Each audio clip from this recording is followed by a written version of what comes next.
South Dakota, southeastern Clark County in northeastern South Dakota, until 10:15 p.m. Central Daylight Time.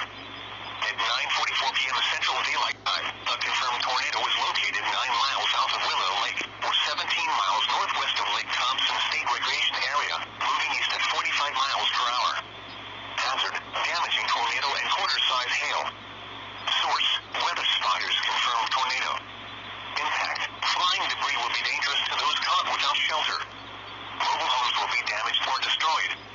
Damage to roofs, windows, and vehicles will occur.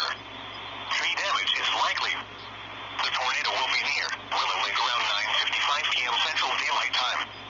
Other locations in the path of this tornadic thunderstorm include Bryant. To repeat, a tornado is on the ground. Take cover now. Move to a basement or an interior room on the lowest floor of a sturdy building. Avoid windows. If you are outdoors, in a mobile home, or in a vehicle, move to the closest substantial shelter and protect yourself from flying debris.